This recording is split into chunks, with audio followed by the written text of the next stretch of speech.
The story kicks off with our boy Shuji. No last name, no family, no drip, just pain. And apparently everyone just called him trash. Like, not even worthless or peasant, straight up trash. We cut to these two little brats kicking the crap out of Shuji like it's a soccer tryout. But plot twist, our boy gets older, gets stronger, and starts serving karma cold, with interest. Anyone who touched him before? They're now touching dirt. As an adult, he masters the spear. Not just good with it, lethal. They start calling him the Spear Demon. And honestly, it fits. One by one, he claps everyone and earns the name Spear King. But here's the crazy part. Despite being the Spear King, my man is still out here dressed like a bum, rags for clothes, and his diet, 1 potato a day. His only home? The battlefield. Dude's practically the embodiment of, I got nothing to lose. People either called him a monster or a demon. Soldier A said, there's only one guy, don't be scared. Shuji then proceeds to turn this man's head into a jelly donut. Instant regret. The rest of the soldiers try to gang up on him, but Shuji just dodges everything effortlessly, then gives them all the Gojo special. No survivors. Now, here's where it gets wild. All the people he killed, their souls got trapped on his spear, and after a while, those souls went full rage and turned on him. Yup, they jumped his ass and killed him. But of course, it wouldn't be a manhwa if that was the end. You saw this coming. Our boy gets reincarnated. He wakes up and realizes, wait a second, I'm not a baby. Nope, he's a teenager again, exactly 10 years before he died. And where does he wake up? Right next to a battlefield,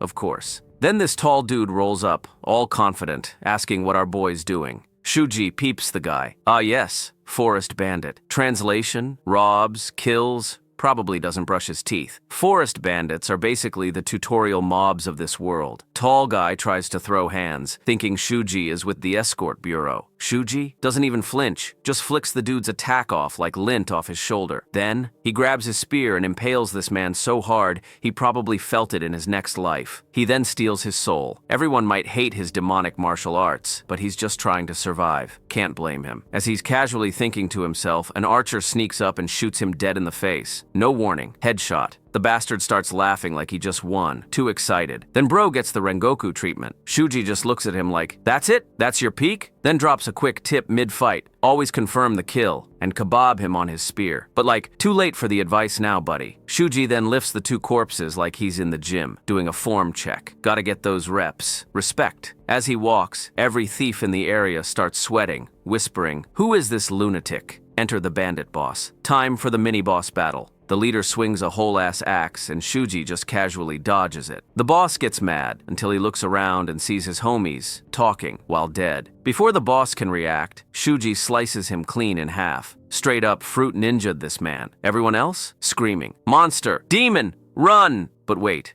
Shuji notices something's off. His spear feels light. Solution? He stabs the boss in the neck. Boom!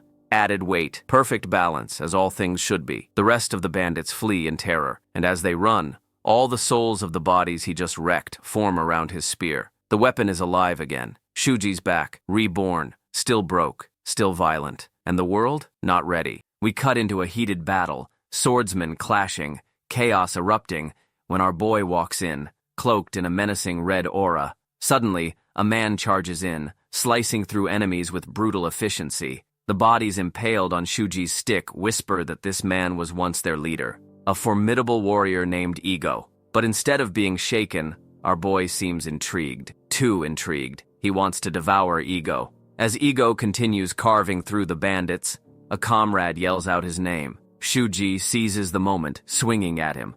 But Ego blocks the attack. The force behind the strike knocks Ego to the ground, and Shuji stands over him like death itself. Ego's allies, still laughing, call his name a second time, coaxing him to retreat. Then, as Ego desperately pleads, they call his name one last time, 3 times. Shuji decapitates him in one clean strike. He explains, when a name is called 3 times, the soul is sent to the afterlife. It's a technique he hasn't used in a long time. Flashback. We see Shuji climbing a steep mountain, panting, cursing the military for giving people false hope. Despite being on this spiritual journey, he still feels like a slave. But something watches him, glowing red eyes lurking in the shadows. Shuji turns, terrified. What the hell was that?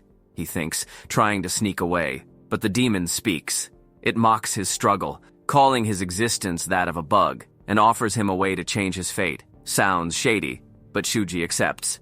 Intrigued, the demon asks for his name. Shuji gives it once. The demon presses. What? Shuji repeats it. Once more. By the third time, the demon snaps, grabbing Shuji by the throat and revealing the truth. To kill someone, ask their name 3 times. That demon was none other than Shuji's master, Ko Kufu. Back in the present timeline, Shuji's cutting down bandits left and right. He notices something odd. His mind is clear. Normally, incomplete demonic powers drive you mad. But his clarity comes from the Miao tribe's breathing technique he learned as a child. Not post-nut clarity, real spiritual stuff. He wonders what his master would say, seeing him now. Before he can finish the thought, someone interrupts.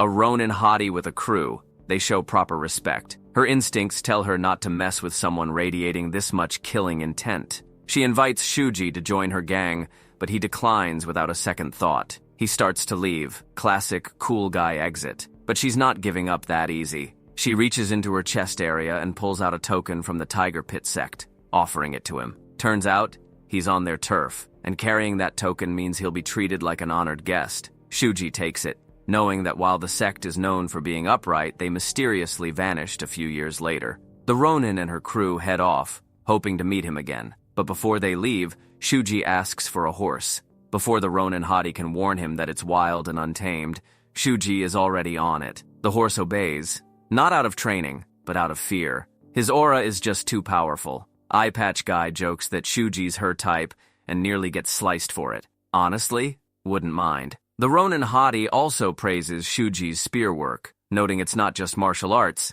it's military-level technique. She wonders if he comes from a noble military family and believes someone like him might be the one to save their sect. We end on a classic note, Shuji's horse pissing again and him threatening it to stop, but Shuji's mind is elsewhere. He reflects on the Tiger Pit Sect and wonders if Aku, the first person he ever bonded with, might still be there. In the next scene, we jump into a flashback where a crowd is yelling. We see our boy getting Spartan kicked. Some guy yells that Shinju needs to pay an offering. Then Aku butts in, provoking the dirtbag to take his food. It actually works. The bastard goes in for a punch. But Aku throws a potato in his face and unleashes a fury of fists, knocking him to the floor.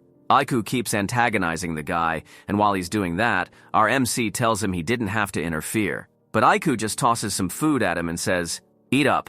And that's how they met, and became pals. They were like brothers. Cut to Kofu grabbing Shuji by the neck. Aku tells Kofu to let him go or he'll shoot. Shinju urges Aku to run, but Aku doubles down. Kofu gives him a death stare, but lets our boy go. Aku yells, and the demon says, "You got what you wanted." Aku is about to throw something when Shinju stops him. Of course, our boy is still alive and tells bro to run or he's dead. But the old geezer says he won't kill them. Instead, he proposes a deal. He'll give them strength in exchange for healing his internal wounds. They look dumbfounded, but the old man demands an answer. They look at each other and realize they have no choice. They accept. Kufu says they've got decent looks in their eyes. We're then told what unrestrained demons are. Souls of humans devoured by tigers who fell into demonic corruption. The demonic technique absorbs the grudges of the dead to raise one's spiritual rank. It's called the art of the unrestrained demon, and it has 3 stages. Compression stage,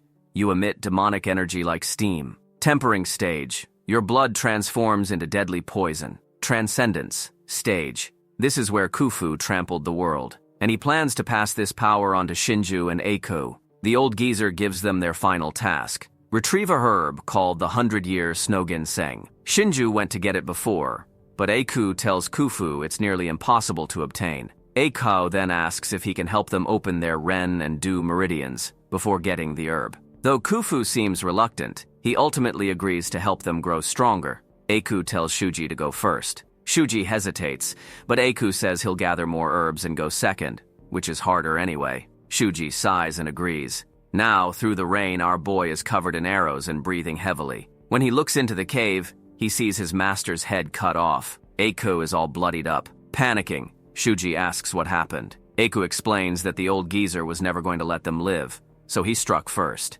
That's why he had to go first. He planned to kill and be killed. Aku tells Shuji not to cry. He says he let him live because he was a warrior of the Tiger Enforcement Bureau. Aku was the last surviving member of his clan. When Shinju was a warrior, he worked under Aku's parents for a short while and said good things. That's when Aku saw Shinju as family. Before dying, Aiku wished to be avenged. Back to the present, Shinju vows to stop the same tragedy from happening again. First, he'll prevent the fall of the Hu clan. He heads to the sect and runs into a civilian to ask for directions. But the civilian turns out to be scum and punches the MC for talking to him like that. What is up with these people? Our boy grabs his head and tells him to shut up and answer the question. After a little convincing, Shinju asks if this is the Tiger Pit Sect. The man confirms. Then he asks if the sect leader is Kogehun and his wife is Sha-gien. Again, confirmed. Then Shinju asks if their son is Kyo Aiyo, but the man says no. Shinju is confused, thinks he messed up the timeline, but he's sure he didn't. He grabs the guy and demands the truth, saying if he finds Aiku, he'll beat him up. The man says there is someone named Kyo Aiyo. Now Shinju is even more confused. Then the man explains, there isn't a son named Aiku, but a daughter named Aiku. Shinju is bewildered this whole time. The homie was the wifey. If I were Shinju, I'd subscribe to Isamu Manhwa and like this video for more entertaining content. Peace out.